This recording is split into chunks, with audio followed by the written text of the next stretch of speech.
Thank you all for being here today. My name is Skip Rutherford. I'm Dean of the school. Could I please ask if you would turn your cell phones and other electronic devices off? Hope you're enjoying those solar hot dogs. I intend to have one as soon as this program's over. Sarah Clark has recommended that they are good, so I will go get one. To introduce our program today is J.D. Lowry, who is the Renewable Energy Program Manager at the Arkansas Economic Development Commission's Energy Office. J.D. is a native of Maumelle. He's a graduate of the University of Arkansas at Fayetteville, where he received the Henry Woods Outstanding Student Leader Award his senior year. He served as an assistant to Governor Beebe. He came to the Clinton School, where he received, upon graduation, the Shannon Butler Bridge Builder Award, which is the only award that we give at graduation. So at both his bachelor's and his master's program, he received very high awards. His work at the Clinton School, particularly as it related to energy, culminated in the Clinton Climate Change Initiative's partnership with the state of Arkansas, the first state to develop that partnership. And that was a project coordinated and led by student J.D. Lowry. He continues his work in the energy field, and he's got a very impressive future ahead of him. Would you please welcome Clinton School alumnus, J.D. Lowry. Thank you, Dean, for that very overly generous introduction. My dad's in the crowd to catch the program today, and I'm sure he was looking around trying to figure out who he was talking about. So, the Arkansas Energy Office is very pleased to partner with the Clinton School to bring you this program here today. Before we get started, I just want to take a minute to thank the Dean, thank Nikolai DePippa, and the entire staff of the Clinton School for all the work that goes into putting on an event like this. The Clinton School Speaker Series really is a tremendous asset and resource for the students, for Central Arkansas, and for the entire state. As you can see with the posters around you, the quantity and quality of speakers that the school attracts on a routine basis is just phenomenal. And the fact that anybody from the public can RSVP and come and have access to these great experts in a variety of fields and big-time newsmakers is just really unique and unheard of. So we thank them for their work and for the service they provide the state. We've got a great panel here today to talk about solar energy. They're all very active in the industry in various ways. Before we get into that, I would like to take a moment to brag on a program that has been administered by our office for the last couple of years. It's our Renewable Technology Rebate Fund. As you can see right there, it was a production-based incentive program to encourage small-scale wind and solar developments throughout the state. You can see a map there of the various locations that went in. We had a total of 843 kilowatts of capacity, installed 124 installations. All but 3 of those installations were solar. So very impressive with that. It's important to note that, that while relatively small compared to some other states like California and New Jersey, where they enjoy quite a bit of incentives, the 843 kilowatts of capacity, and those installations occurred in just under 2 years. When you compare that to the installations that occurred in the state from the last decade, from 2001, that were under net metering, that's a 400% increase. So while relatively small, it's been a huge growth for the state and very great. And just to put it in perspective, the estimated annual energy production from those installations is the equivalent to the amount of energy consumed by 108 Arkansas homes. Here's a picture of one that was installed through the program down here, just down the street at Heifer International, 24 kilowatt system. You can take a walk and see their magnificent building and take a look at that. I understand eventually they're going to bring some of their animals over from Perryville and allow them to graze around there when they get the grass growing well. Here's a residential facility up in northwest Arkansas, Winslow. You can see the solar panels there on the left, the ones that convert sunlight directly to electricity. You can also see a different looking panel there to the right, and that's captures the heat from the sun to actually use for domestic hot water needs. So they are utilizing as much as they can from the sun, so we appreciate that also through our program. So with that, we've got a great program. I'm going to introduce our panelists, then I'll ask them a couple questions. We'll keep it pretty informal, and they can, if I direct the question to one of them and another panelist would like to put in, they're more than welcome to do so.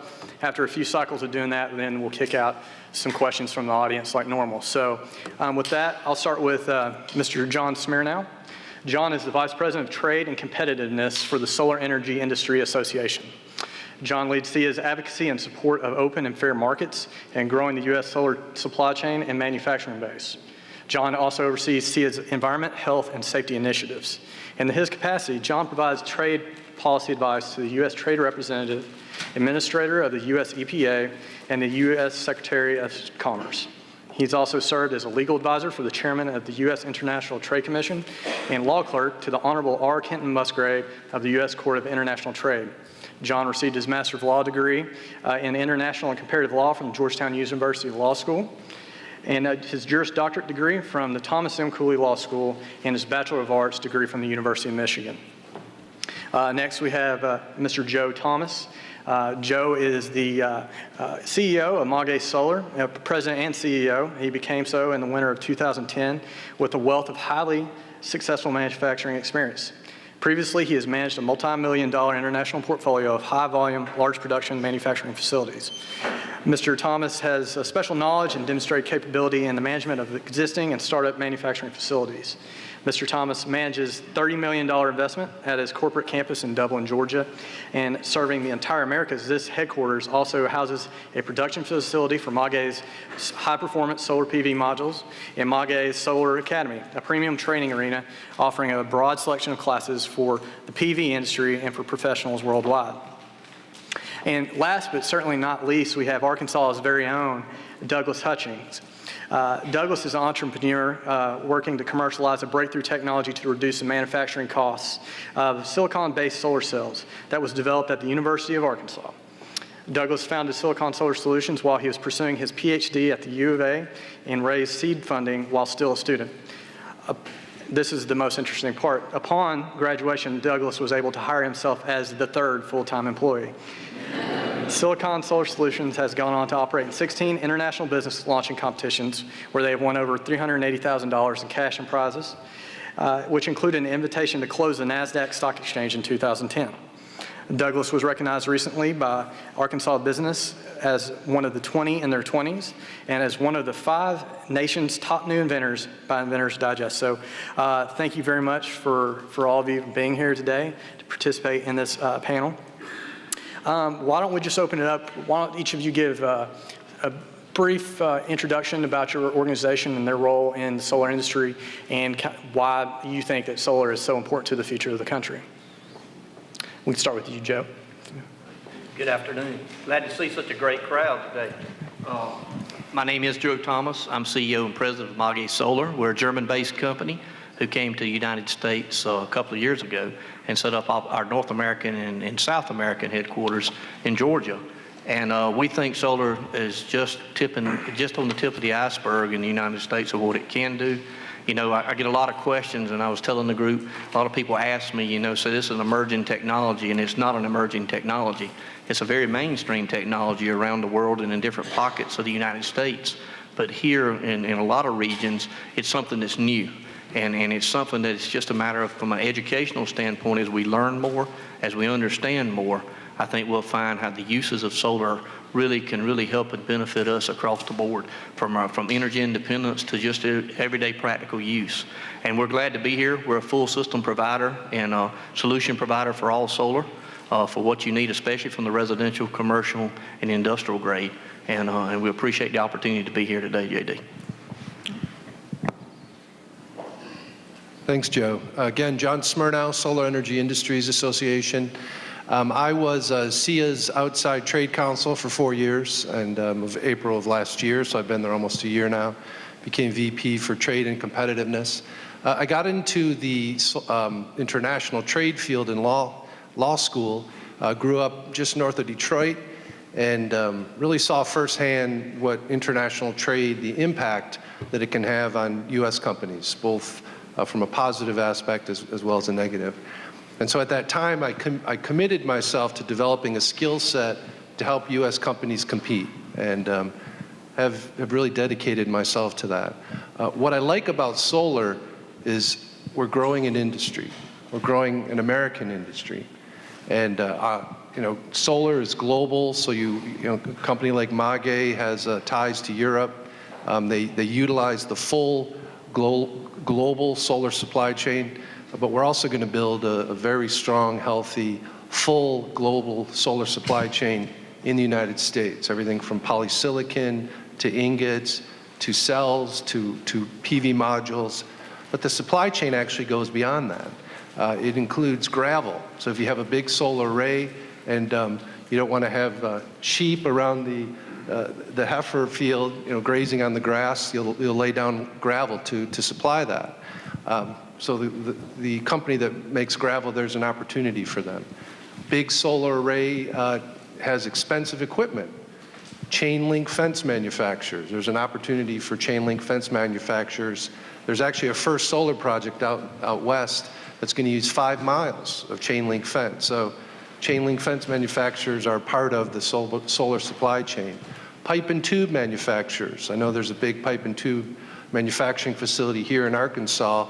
Again, thinking of big mound-mounted solar arrays, pipe and tube, corrosion-resistant pipe and tube. So one of the things that we're trying to do is educate people that solar really is more than just a really high technology. Certainly that's the heart of solar. That's what turns the photons into electricity. But it's throughout the construction industry, green collar, blue collar, you hear all these terms.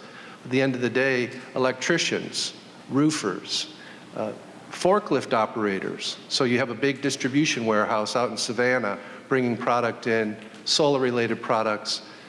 Forklift operators are going to be working in that factory. So thank you for your time, and I look forward to having an open dialogue, open conversation, and we welcome any questions from the audience as we're going forward. Thank you. Hi, excuse me. I'm Douglas Hutchens with Silicon Solar Solutions. As JD mentioned, we're a local startup that spun out of the University of Arkansas. All the panels that you saw in the pictures and the ones that are up right now, those are all silicon-based solar cells, and that is exactly the technology that we're working to basically reduce the cost. Each one of those cells, the primary cost in each one is the raw silicon material, and each one of those cells currently is using about 20 times more material than it needs to do. What we have developed is a process to make cells just thick enough to capture the light without wasting all the extra raw material. So we're very excited about the future of solar. We're working to bring the costs down. I think it's not a question of if the prices are going to get to the right point. I think it's a matter of when, and I think we're going to see some very exciting things over the next 8 to 10 years. So what's really exciting to me as an entrepreneur is, how do we position ourselves as an entrepreneur or as a state or as a nation to take full advantage of this fundamental shift that is occurring. And we just need to make sure we're in the right place at the right time, or someone else will capitalize on it. So I look forward to our discussion here today. Thank you. Joe, let's start with you. Let's start with some common critiques of solar energy. It's kind of a loaded question, so I apologize on the front end, but it kind of takes two things in. Let's start with the resource. You know, some say that outside of the southwest part of this country, there isn't an adequate resource to make solar economical as an energy source. And the next point that is often heard about is because of its intermittent nature, the resource proves difficult for the utilities and grid operators to really make a part of their energy mix. So if you could go into those two topics. Be glad to. How many of you have ever been to Germany? Anybody? Anybody want to venture to give me a little impression of Germany, of what you remember about the climate? Cloudy. Okay. Snow. Cold. Rainy. How does that compare to the climate in Arkansas? Similar or the same? Different. Different. You get a little more sunshine here, right? Just so everybody understands, the answer to the first question, the reason I started it off that way is because Germany leads the world by far in the amount of solar installations in the gigawatts. And when I talk about gigawatts, a nuclear power plant produces about 2 gigawatts. So Germany has much more than that that's installed in power, and they mainly do it through distributed power. Distributed power means they do it at homes, businesses, or whatever it may be, from a ground or roof mount. So the answer to the question of does it work here, and is Arkansas a great place or anywhere across the United States? If I had a grid and a graph and I could show you and compare, there's not a bad place in the United States anywhere. Actually, this is one of the targeted markets because there's such an abundant amount of sunshine in comparison, and the use of that sunshine is something we've been given and blessed with, that we can just convert that into power.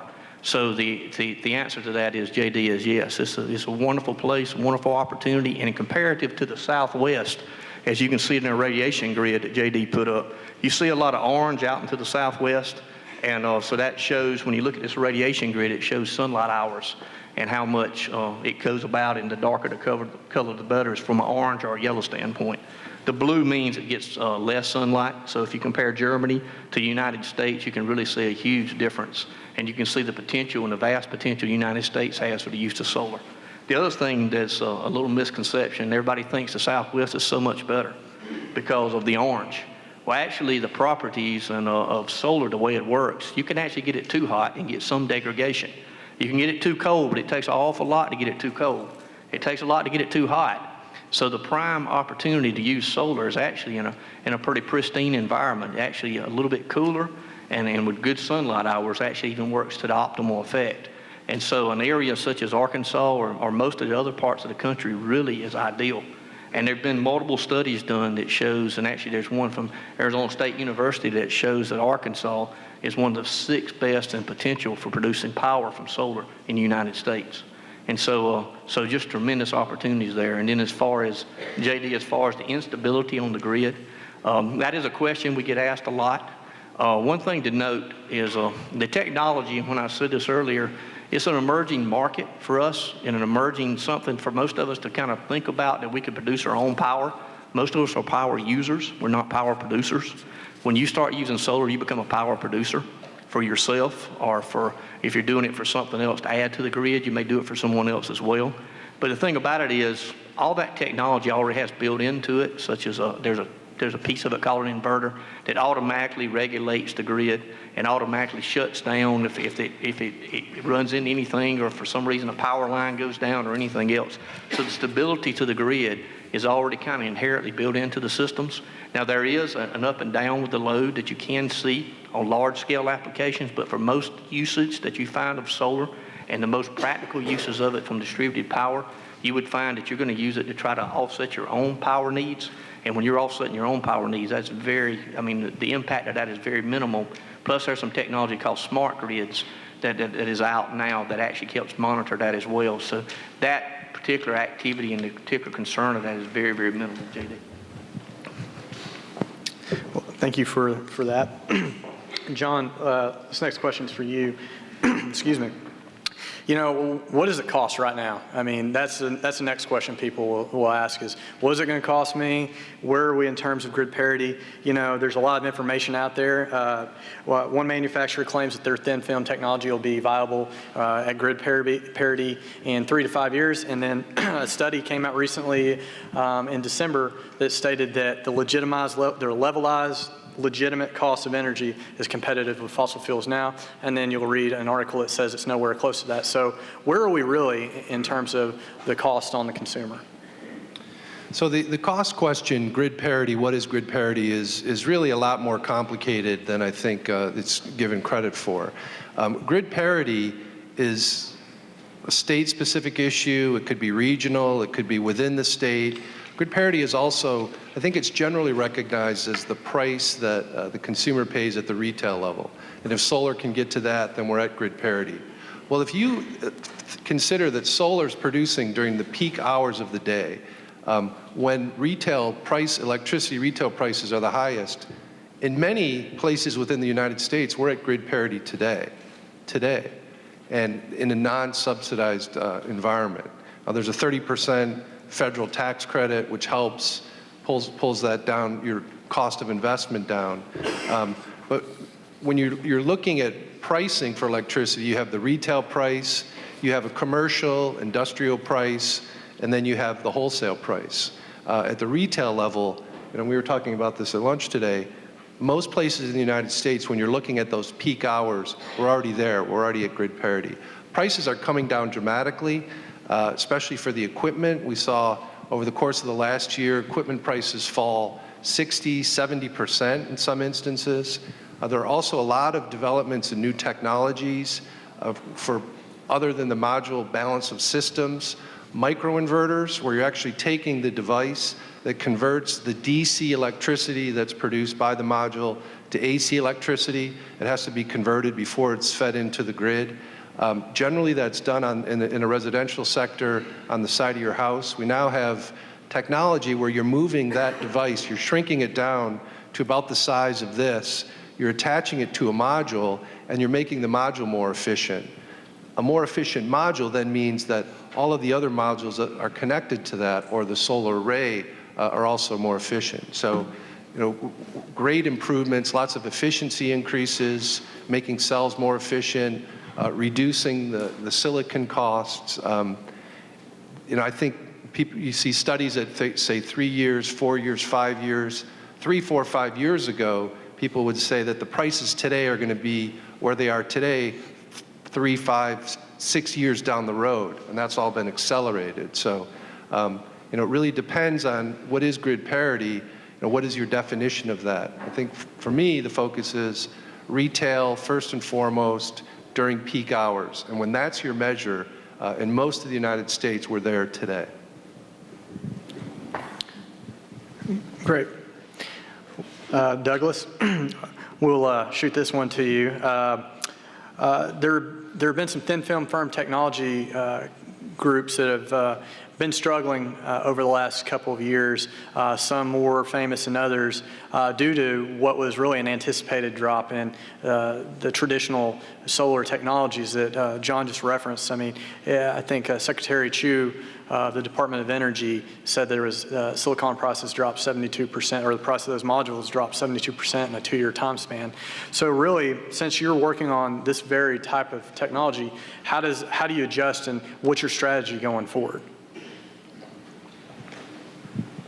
Yeah, that's a great question. I think there was a lot of different manufacturers that were kind of caught with their pants down, so to say, because they were shooting for a price per watt that was competitive the day they started, and the market just dropped right out underneath them. I think if you go on affordablesolar.net right now, you can see pallet prices for solar, and I think they're around $1.15 a watt at the moment. The most famous case, Cylindrica, I think was targeting around $3 a watt in their very early days. And so, that's just an equation that doesn't work in the marketplace. I think what it really highlights is the importance of technologies that don't try to recreate the stuff that's already working today, the technologies that just continue to push us along that line towards grid parity. everywhere at all times. So, I'm very happy to say that's exactly the area that we're working in by augmenting the cost savings that these manufacturers are already having. So I think we're going to see a lot of shakeout in the industry. I think margins are dropping very, very fast because people are clamoring for market share. The ones I think that come out on the other side are going to be healthier in the long run because of it. But I think it would be naive to think that this industry isn't heading towards a commodity type business where solar is going to be won or lost, not on brand loyalty. I don't care who makes my toaster. I just buy the cheapest toaster. So I think the technologies that allow a manufacturer to keep going down that path have a whole lot of value. And there just so happens to be one of those right here in Arkansas. So. Thank you for that. Well, I'd like to ask this question or get your opinions from all of you on this next point is, where do you, in Arkansas, we've seen a big drive to a more distributed type of solar activity on the customer side of the meter. You kind of alluded to them. I think the word that's been coined for these people is prosumers, because they're producing and consuming electricity in the same site. And so where do you see, but obviously in southwest part of the state and elsewhere, like New Jersey, there's more centralized power plants. Where do you see the future of solar? Is it more on the utility scale, or are there more benefits to looking at it on a distributed level? JD, I would say you're probably going to see some of all. When you look at the deep markets that are currently across the world, it's almost become a mixture. I like to say almost a 30-30-30. When you look across Europe, you're seeing, most of the market there started off pretty exclusively with the residential, got into the commercial, and now it's kind of evolved into the utility scale. In the U.S., you kind of had a mixture of it. You've got different pockets in different places doing different things. But really, it's probably going to be a mixture. It's what adds the greatest amount of jobs, what adds the greatest opportunity for us as individuals. I like to say we're in the land of the brave and the free, and what adds to us as far as our independence and our ability to contribute to our power needs and our opportunities is distributed power, no doubt about it. It's the one that will help grow the most jobs and the most business opportunities for people, and as well as help individuals the most. But then there's also the utility side to it as well, to where utility companies can go into large, what they call solar farms, and create utility grid opportunities for large quantities of power. So it's a combination of it, but you also find there's been a huge market for industry on the commercial side where people are really realizing it can really reduce their operating cost. And that helps make them more competitive in the global landscape. I've had the opportunity to sit down with multiple companies to where they were having to compete on a global marketplace. And if they could just get a little bit of a savings off of their current power bill, and they could actually turn that just a little bit of what solar could do for them, it made them much more competitive against their competition around the world and put them in the market realm. So it's kind of like what John said. It's really how you evaluate the use of solar and how you need to use it to really return on investment. If you were to go to Europe today and you talk to them about why they get into solar, they get into solar, a lot of the reasons is because it's the right thing to do. They recognize it from an environmental standpoint, and that's very good. But here in the U.S. and in practical terms, what I tell people, you need to look at your return on investment. And if you really look at the ROI, as John said, and if you really look at when solar produces the most and what you can do for it and what you can do with it, it really, really pays off. And like you said, the grid parity is already there. But I think it's going to be a combination of markets. I think as we get more educated as consumers, I think more individuals are going to find and want to do more and more with it, because they're going to find that they can control that and can get the independence themselves. Yeah, just to add, I agree. I think the three big portions of the market: utility scale, commercial, and residential. We've done studies. If you go to our website, which is cia.org, there's an executive summary of our quarterly solar market insight report, and it does a pretty good job of talking about solar, the growth in these different areas. And you'll see from those studies that the growth really is occurring in all three sectors. With respect to the residential sector, one reason you're seeing a lot of growth are new financial models, so leasing arrangements. So big banks, Citibank, investment banks are setting aside funds, solar-specific funds, to provide lease arrangements, no money down, or if you're buying a system, you buy, like buying, increasingly what we're seeing for residential is buying a system is like buying a car. You can lease it, or you can have a 4 or 5 year payment. And I think once we get to the point where the cost of buying a system for your home is like buying a compact car without any government subsidies or support or incentives, that's when at the residential sector, I think you have kind of this kaboom moment where, it just really makes sense for everyone, assuming that you have your roof is positioned the right way and you get enough sun for it to be viable. And I'll just chip in, I think if you list out all the benefits associated with solar, one of the big ones is its on-site electricity generation. And so to me, the area that I'm particularly most excited about is the residential side, where you don't have to worry necessarily as much about the distribution and transmission of power because it's generated right there on site. But I'm the first to admit there's definitely some challenges on the financing side of things that John just alluded to. So kind of getting back to prices, there's a lot of talk about renewable portfolio standards and feed-in tariffs around the country. Many fear that this is going to raise the price on consumers if these types of policies are enacted. Specifically, our more energy-intensive industries who have been good contributors to our state's economy. So, are those fears not legitimate? And, there's been 29 states that have either enacted an RPS goal or standard. So can any of you kind of talk about the opportunities or some of the difficulties these states have faced? I'll take a first crack at it. The answer to the question is we all need to face reality in America. Every power source we've ever had has been incentivized. I'm not a big fan of incentives, I'll be honest with you. You'll hear me talk and my sales team and everybody else that we work with, and as we train people, we really focus on return on investment for people. Because as John was alluding to, if you look at when solar really, the usage of solar and how you can use solar, it really can pay off on your return on investment with very minimum to almost no incentives, depending on the application and the situation, whether it be a homeowner, whether you be a business, or whatever the situation is. But when it comes down to incentives, and when we look across the board, there's a federal incentive currently in place for solar, which is great, and it really has helped the industry tremendously to kind of help individuals move forward with that, as well as companies. And as well as state by state, region by region, utility by utility, you run into different things. Usually what I try to tell people, let's just kind of have a look at it from a fair standpoint. Here in Arkansas, you have a net metering policy that pays at retail rate, which is very good, which that basically means for what you earn, what you get. And so that's really good, and that's a very good incentive in itself.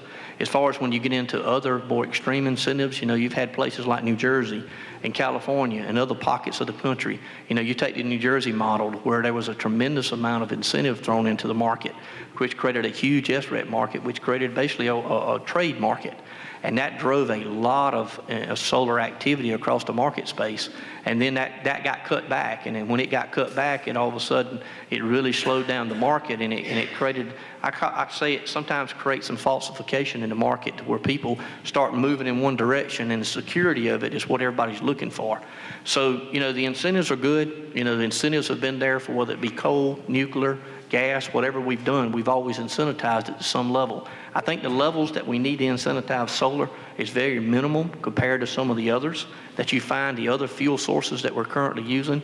We must not forget, solar is not our answer to all our energy needs.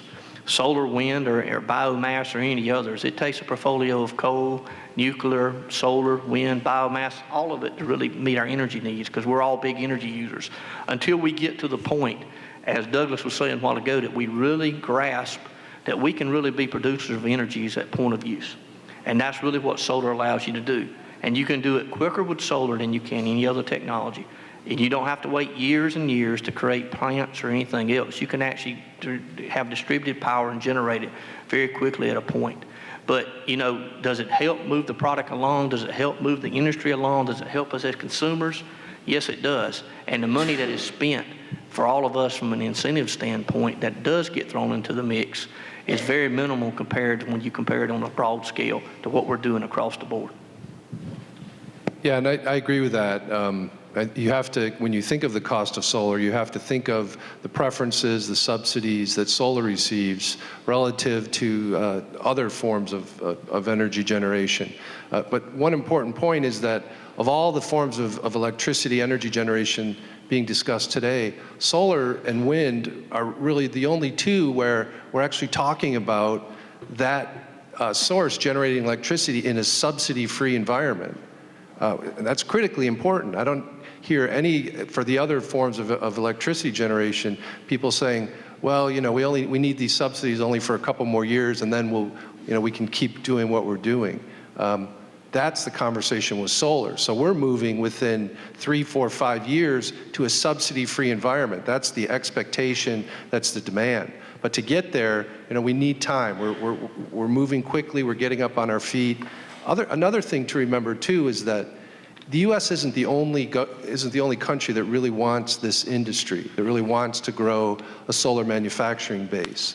And other governments are putting tremendous resources on the supply side to help grow those industries and lift up those industries.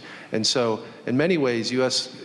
Solar companies in the United States are competing not only with other companies, but also with other governments. So I think that's an important factor to recognize.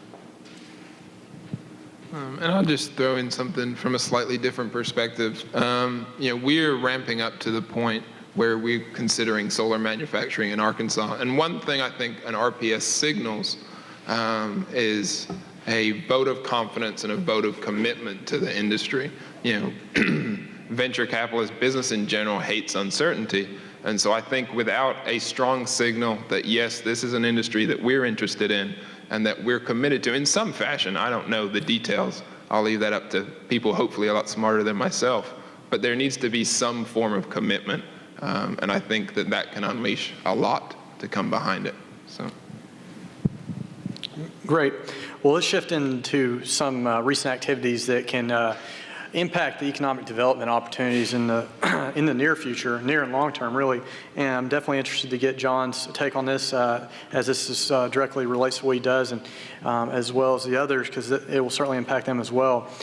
Recently, a few U.S.-based companies brought a case to the U.S. Department of Commerce and the International Trade Commission, really asking to put tariffs on Chinese imports of solar panels because they feel that they are being dumped into our market with some unfair subsidies. And we mentioned earlier, there's been a tremendous increase in installation in solar due to the dramatic drop in price. So while this has hurt some of our local manufacturers, it's been a boom for our local installers those are the jobs at the end of the day. They're service jobs that you can't export, and I believe they represent roughly 52% of the industry. So, how do you find that balance for our installers, and what opportunities might it present for the U.S. In terms of, depending on what the decision is in March, I believe?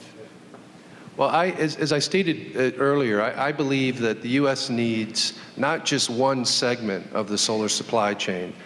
For the U.S. solar industry to be truly healthy, I think every aspect of that supply chain needs to be healthy, which includes manufacturing.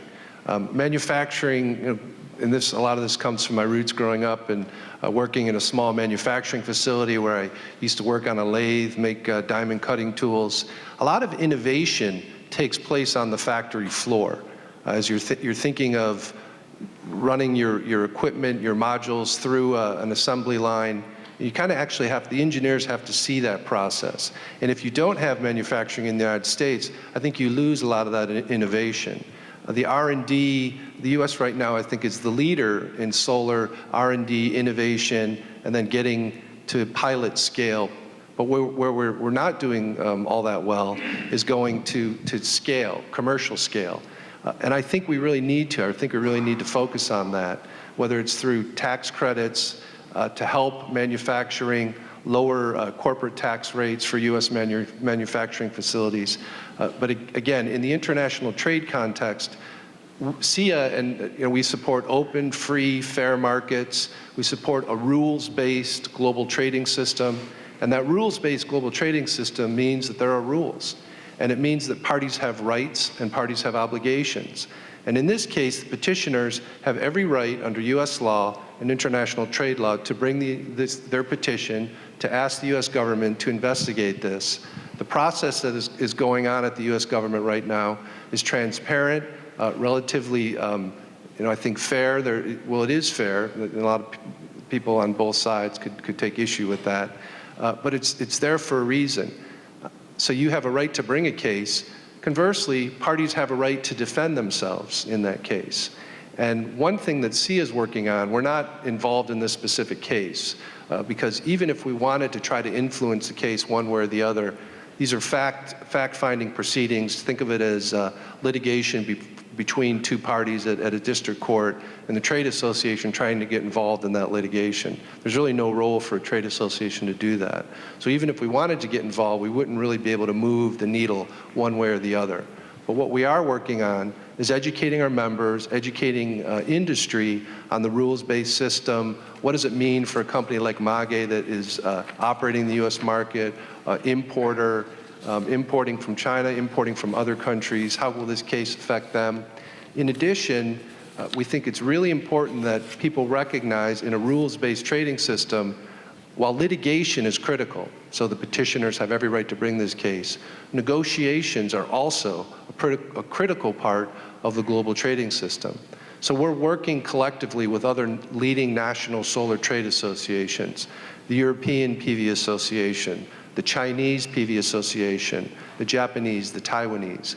And what we're in the process of doing is creating a global forum for dialogue to talk about trade issues, because governments aren't doing that right now. It's just all about litigation. And because there's an important role for government in solar to help us lift up and get to grid parity, recognizing that there's an important role, the global trading rules are largely designed to get government out of industry. So here we have an industry where the rules, in some ways, kind of conflict with what's really healthy for the industry.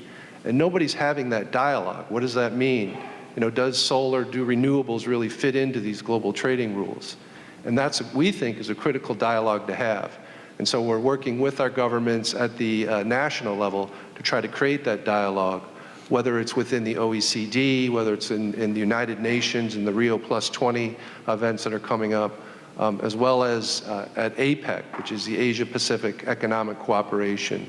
Asia-Pacific region governments get together on a consensus basis, and we're talking to the Office of the U.S. Trade Representative, as well as MOFCOM, China's Ministry of Finance, to create a solar-specific dialogue there to try to get ahead of some of these trade conflicts. Not trying to insert ourselves in any specific case, but getting industry, government together to start talking about alternatives to litigation, alternatives to no-interest loans that some of the governments are providing.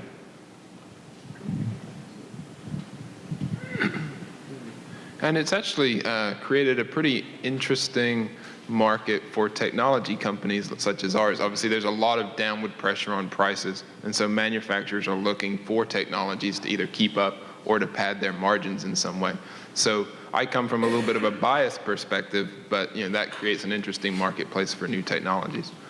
John also made a very interesting point about America is very good at innovation and R&D. In our particular case, the professor at the University of Arkansas leveraged about $10 million of funding from the National Science Foundation to get the technology to the proof of concept stage. We're now trying to move that from the proof of concept to manufacturing ready. But it's really interesting, if the support isn't there locally, the next logical step is, okay, well, you sell it to someone potentially overseas who's going to manufacture it, and then they're going to get all the innovation benefits from that point on and reap the majority of the financial benefit out of it. So I think we see this a lot. It's not just in solar, but it is an interesting thing that we're living every single day. JD, one comment I'd make on it is we need to look at ourselves. We're the consumers. As consumers, they've been a policy in place in the United States, it's called ARA, compliance product. As a German-based company, we came to the U.S. and we set up operations, of course, with our own distribution channels coming out of Europe, but also to be able to assemble product here to meet those requirements because of the the American economy, we firmly believe will demand products from the U.S. But that has not been a huge impact to the economy so far. But, with what we see going on with trade conflicts and things between countries, I'm a firm believer in private enterprise and greatly, and that the market will demand and tell us what the market needs. And the situation is of what we've got going on now between countries, picking and winning losers and those type of things, that's not the way we can compete. The way we have to compete in the global landscape, I've set up manufacturing operations in Asia and Latin America and in the U.S. And when I came on board with Magan was to help grow a U.S.-based business. And that's why I came back into the fold to try to really grow those jobs here. And under the premise that we all understand that. So the thing about it is we have to look at ourselves as consumers and we have to decide, do we truly value that? So when we start talking about developing U.S. manufacturing base, is it all completely centric, all U.S., or do we pull pieces and parts from around the world and on the global economy, and we compete from that standpoint to try to give the consumer the best bang they can for the buck with the best quality we can provide them that is out there? That's really up to the consumers to decide. And I think as individuals, we'll see that in the long haul as to what we really embrace or what we don't embrace. Great. Well, thank you for all that. You've been great. Now comes the true test. We'll take some questions from the audience, so just raise your hand if you have anything. Yes, sir? Wait for the mic if you don't mind. First, I want to express my appreciation to the Clinton School for hosting this, and these three fine experts and yourself have been wonderful in kind of giving us the broad stroke. I have two questions. One is a Moore's Law question, and the other is a thin film question. Moore's Law dictated the cost of computing over time. Every 18 months, computers double in speed or have in problems. And we've all enjoyed basically having desktop supercomputers, what Gordon Moore proposed 5 years ago. Is there an equivalent Moore's Law silicon, or is there an inherent difference because with Moore's Law you're printing smaller and smaller, and solar cells you're wanting to go thinner and thinner? So my first question is, what's the Moore's Law for solar energy? Sure. So I think in the original form, Moore's Law related more to the number of transistors that we could fit into a physical footprint on a semiconductor. So that it is slightly different in solar. I mean, solar is interesting because the value per square inch that you create is relatively low compared to integrated circuits.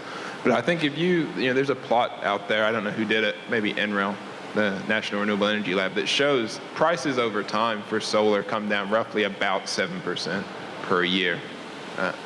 Your growth law, I have a second question. Yep, basically. And my second question is with thin film technology, is the goal to go thinner and thinner or to eventually start sandwiching cells so that we can get different colors of the spectrum properly absorbed?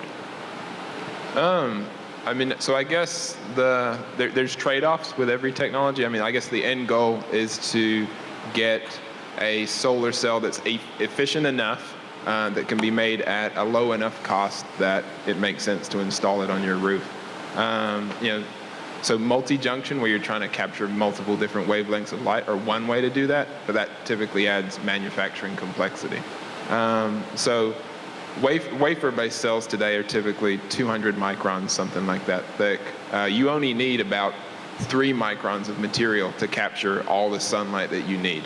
So if you get it down to 3 microns of material, you've saved 197, and you can still capture all the necessary light.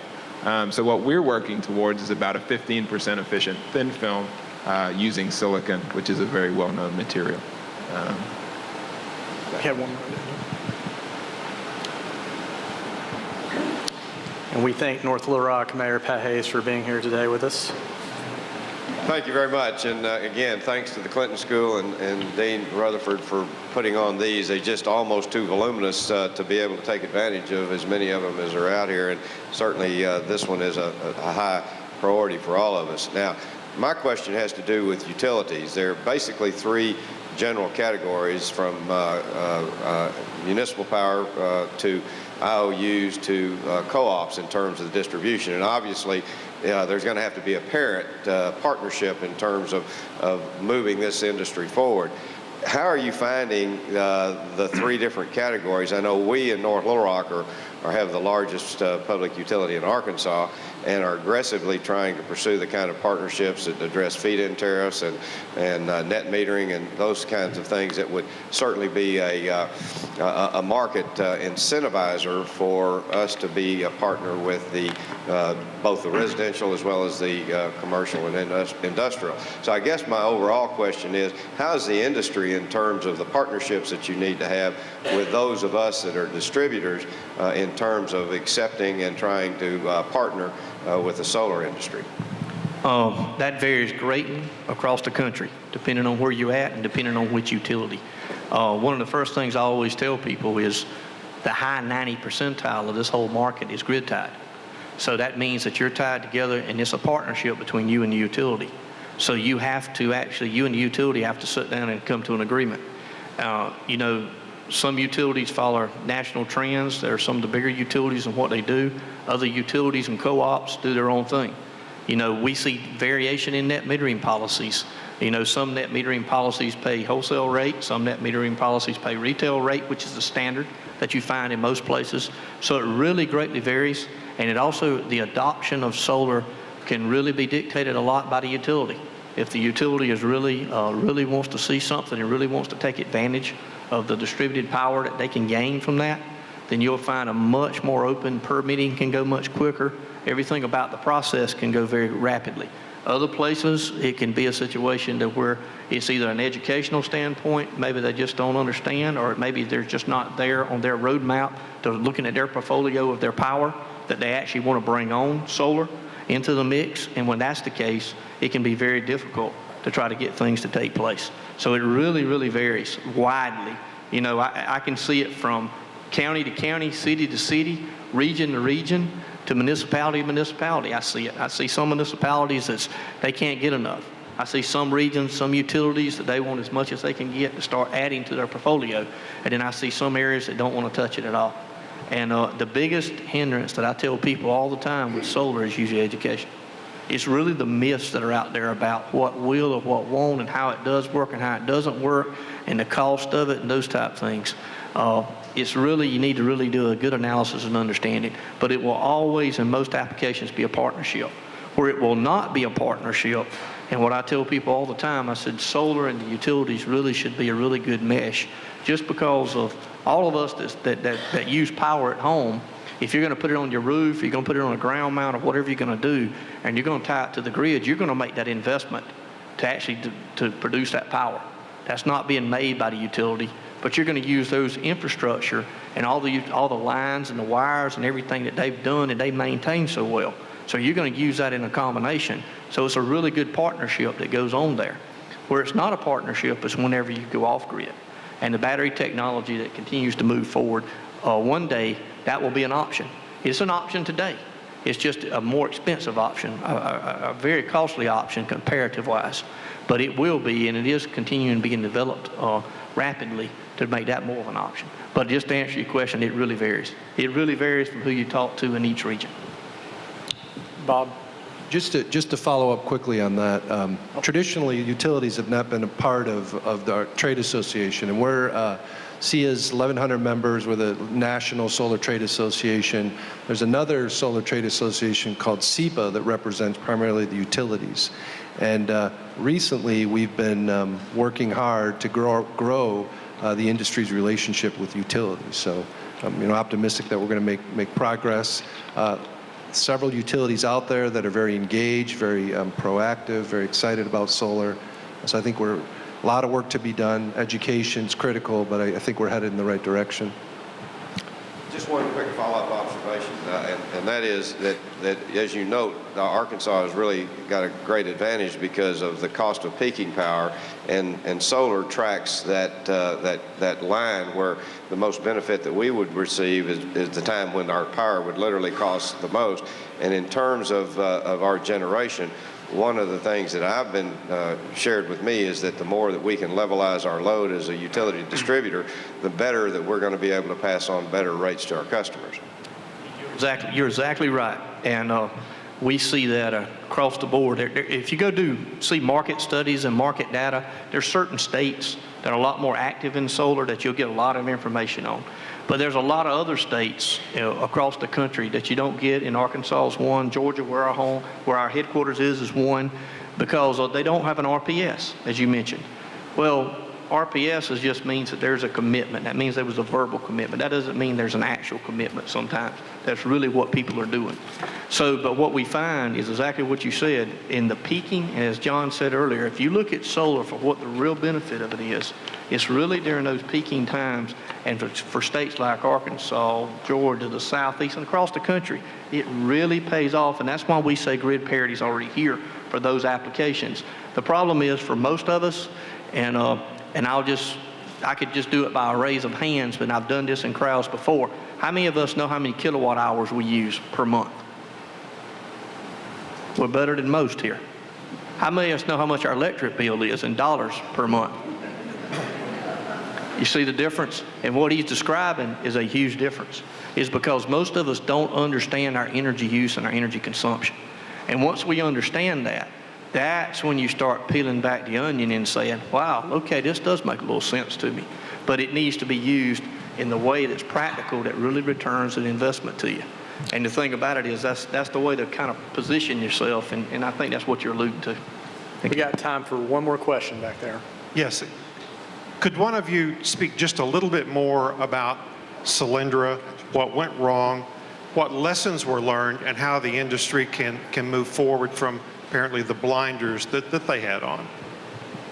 Yeah, so Cylindrica, when their business model was put in place, silicon, which is the primary raw material that's used, I guess, 90% of the panels that are sold today, the price of polysilicon was $400 a kilogram. And so their business model was built in that environment where their competing technology, crystalline silicon PV, was relatively expensive. The current market price for polysilicon today is $30 a kilogram. So you went from 400, their model was built competing around poly at that time, now down to 30. So certainly that was a major driver, I think, to what happened with Cylindrica. I mean, in many ways, the Cylindrica technology was very good on roofs that had light weight, the sun could shine through, and they're used in greenhouse applications. Just the timing was for the model, the technology, their cost of production was just too high. Well, let's give the panel a great round of applause here.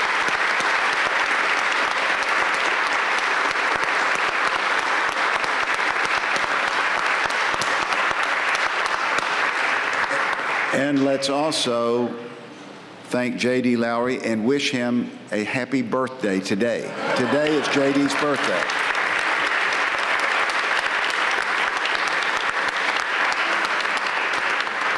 Thank you all for coming. You can visit with the panelists and J.D. We appreciate it.